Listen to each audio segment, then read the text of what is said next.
ridiculous red tape that insinuates itself in all aspects of our lives. Mm-hmm. You know? Yeah. Oh man, I'm so sorry that you've been having to deal with this shit.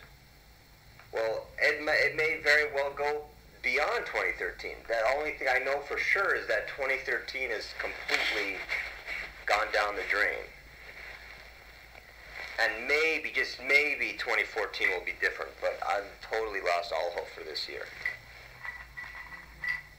And your focus on this year is because you feel that it's somehow contained within the year in some way, or it's focused on this year? Or is it more of a general comment you're making? I don't know. It sort of frustrates me that I have to communicate my message in a way that you can understand, because the moment that I communicate it in a way that's digestible to you, I've lost the essence of what I'm saying. Either you understand what I'm saying or not. It's ruined my year. Ultimately, it's not even about just this year.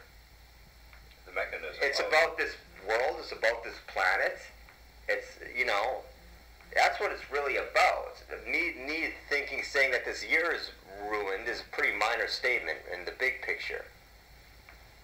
You already know that I hate this planet, so. Yeah. And in sending out a communication and a well, I'm already a sensitive person, and I wish that could get communicated a little better. Apparently that doesn't get communicated that well, and it's so rare that I actually put trust in other people, and when I do, this is what happens. So clearly, the world that I live in doesn't want me to trust it.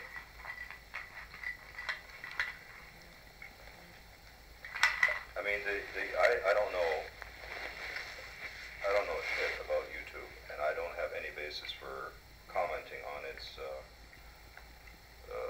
idiosyncrasies and its twists and turns. And yeah, but the fact that you're saying that leads me to believe that you're not trying to understand what I'm saying. Because you think I'm making that comment about YouTube.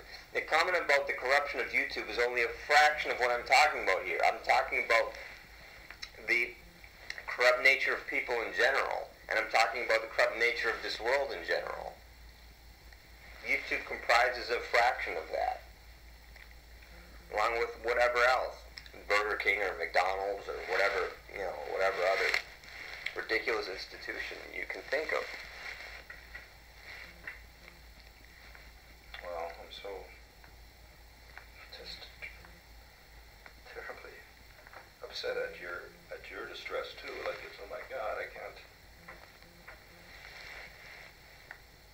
It's always a new thing, it's always a new, like when I escaped from that religious cult nonsense in Phoenix, which moved to Florida, and then I have to deal with the Life in the Sun Ministries in Kissimmee, and then I get away from that, and I have to deal with 2 weeks of Margita trying to manipulate me, and then I get away from that, and then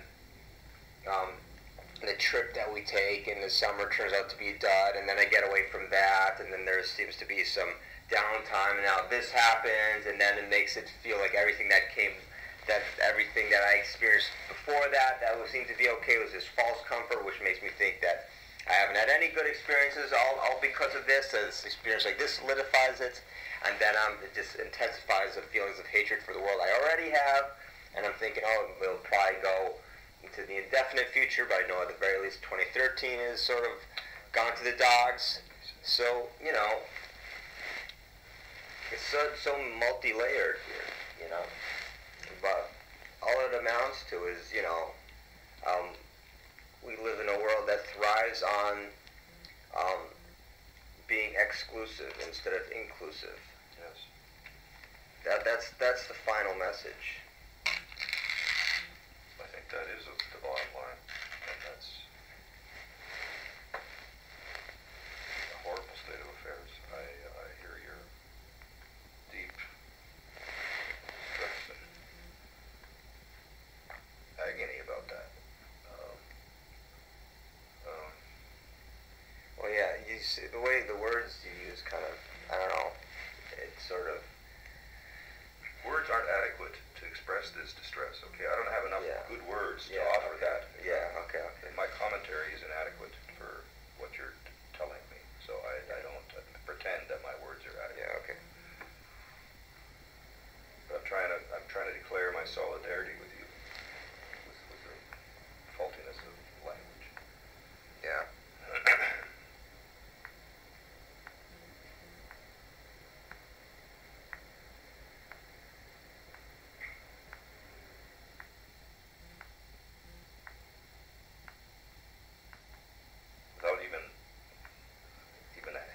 understand all the details. I feel the distress, and I experience it. Yeah, yeah. So that's the better, even that's a more honest place to feel something. Yeah. I'm moved by it. All right, it impacts me. Right. It changes me. Your pain changes me. It's not. I'm not indifferent from your pain. Like, oh, okay, I'm just going to float over this. No, I can't float over it.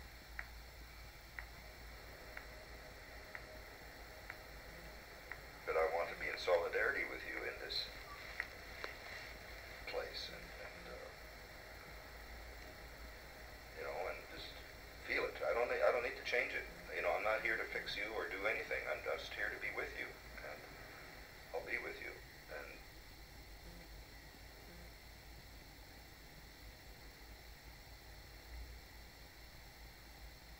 you want to, you know, you deserve a place on this world where you're not going to get critiqued, and I want to be one of those places. So that's my hope, my goal. And if I misstep, it's out of pure limitations of mind, or, you know, but I haven't lost all my marbles.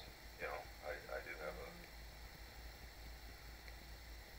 a sense of the world and of my place in it, and I'm going to be with you in the best way I can.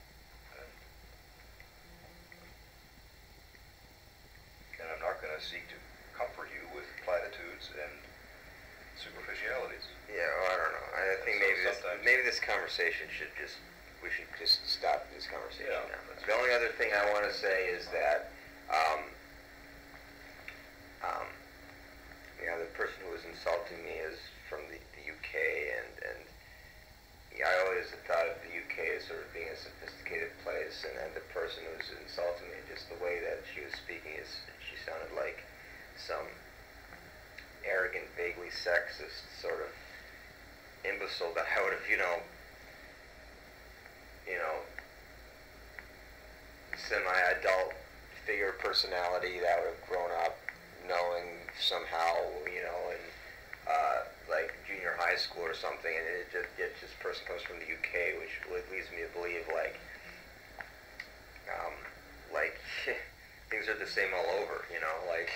Well, there's bad people everywhere. No, not bad people everywhere. Things are the same all over. There's no such thing as personalities which are indigenous to certain regions. Everyone has the same personality prototype. It doesn't matter whether you're living in Antarctica or Milwaukee. But you think that there could be any persons around that are exceptions? Like what we call exceptions are the alternate species. It's like the world is divided into two species, right? There are people who are just cool to do whatever, maybe slightly overly sensitive maybe in some ways, and then people who are just overly insensitive, right? It's just two species which roam the earth. But that doesn't, by being polar opposites of each other, they're both opposing sides of the same force. So ultimately, there's the same base human prototype personality